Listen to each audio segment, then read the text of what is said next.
9:40 hours, 500 feet above the Pacific. The C-17 Globemaster lumbers through salt-thick air, its nose aimed squarely at a target that barely exists, a black line in an ocean the size of Russia. Below, a $2.1 billion nuclear submarine cuts silently through the swell. The crew has 30 seconds to drop a 50-pound package onto a moving steel shadow.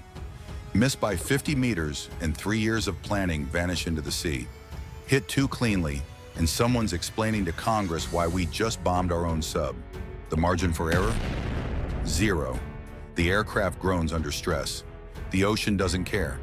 Countdown continues. 30 seconds, one shot, no excuses. 5:30 hours. October 22nd, 2020. A C-17 Globemaster roars off Hickam Air Force Base, Hawaii, engines howling as 4 Pratt & Whitney PW-100ES shove 412,000 pounds of aircraft and experimental cargo into the dark. The mission? Simple on PowerPoint. Fly 800 miles northwest, rendezvous with USS Henry M. Jackson, drop supplies, come home. But the sub's been drifting submerged for 6 hours, radio silent, pushed by Pacific currents across a search zone the size of a continent. No beacons, no signals, just blue on blue, and one shot to find her before the ocean swallows the plane whole. As the C-17 approaches the submarine's last known position, its ANAPQ-133 maritime radar fires pulses into the void, sweeping 250 nautical miles in every direction. On the operator's screen, green echoes cascade like digital rain. Some are sea clutter, others driftwood, whales, whitecaps, maybe a sub. Each blip a question mark in motion. And somewhere in that chaos, a 560-foot nuclear asset hides beneath waves, giving back barely a whisper. There's no beacon, no transponder, no second chance. The only thing standing between success and a billion-dollar screw-up is a radar operator staring at static. He filters by instinct, years of pattern recognition, long nights tracking ghost contacts in hostile waters. The submarine's surface profile is a pencil stroke at best, erased and redrawn with every passing swell. Wave returns blur the picture. Sea states lie, but slowly a rhythm emerges. Solid, repeating, intentional. A whisper through the noise. The kind of signature only someone who's hunted the deep before would recognize. Navigation over the Pacific is flying blind with a GPS crutch. No terrain, no landmarks. Just endless blue that looks identical whether you're 100 miles from Hawaii or 1,000. The C-17's flight computer claims to know its position within 30 feet, but that precision means nothing when your target is drifting silent beneath a moving ocean. Then, at 0730 hours, the radio cracks. Barely. A burst transmission, 1.3 seconds long. No voice, no chatter, just raw coordinates. The USS Henry M. Jackson has drifted 4.2 nautical miles northeast. Not a lot, unless you're searching a grid the size of Rhode Island. That single deviation throws the entire approach plan into chaos. Every leg of the flight path, every vector, heading, timing cue, goes obsolete in a blink. The radar operator adjusts his search arc. The navigator recalculates their intercept window. The clock keeps ticking. Somewhere out there, the sub is still moving, still silent, still invisible. And the crew has to find her again, with only one updated whisper and a sky full of guesswork. Henry M. Jackson wasn't just drifting, she was drifting on purpose. Randomized station-keeping patterns made sure no satellite, sonar, or spy could predict her path. Good for stealth, terrible for rendezvous. Inside the C-17's cargo bay, the test package sat strapped down like a vacationing toolbox. 50 pounds of waterproofed optimism wrapped in plastic and foam. No GPS beacon, no tracker, no electronics, just a Type 4 flotation collar and a prayer. The logic was brutal. Complex systems fail. Foam floats. If it hit water within recovery range, the test would be a success. Anything else? Just another classified idea lost at sea.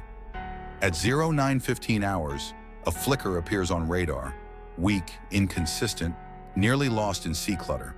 Then it blinks back, again and again, each return more solid than the last. The Henry M. Jackson is adjusting trim, rising just enough to catch the radar's pulse. Her black hull breaks the pattern of noise, riding swells like a ghost beneath the surface.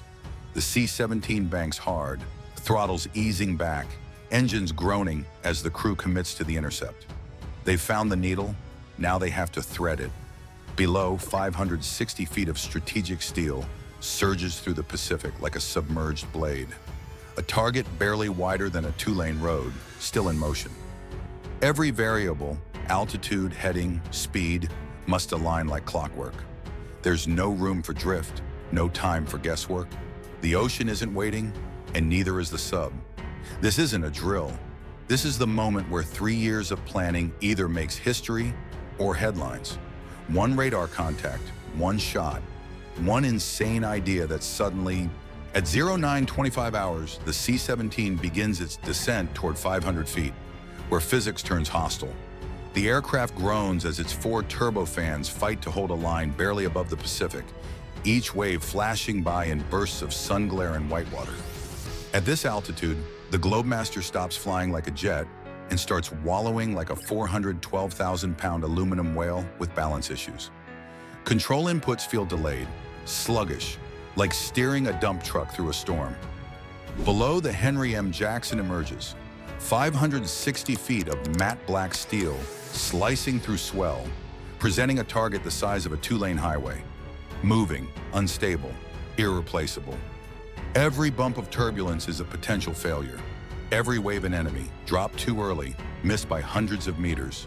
Drop too late, risk a billion-dollar collision. There's no safety net, no fly-by-wire miracle, just raw stick and rudder flying, inches above chaos, in a hope that their math holds.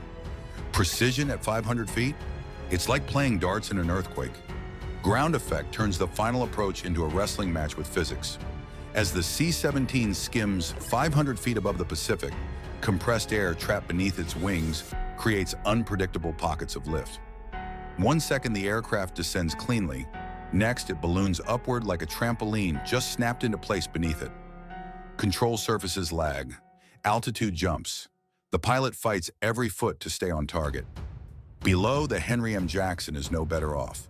To remain level on the surface, her crew juggles ballast tanks and trim systems like a circus act, compensating for every swell without producing a wake. One mistake, and the sub rocks like the world's most expensive seesaw. Above and below, steel titans dance on the edge of instability, both fighting ocean, wind, and mass to hold a moment long enough for a box to fall straight. This isn't just flying, it's combat with the air itself.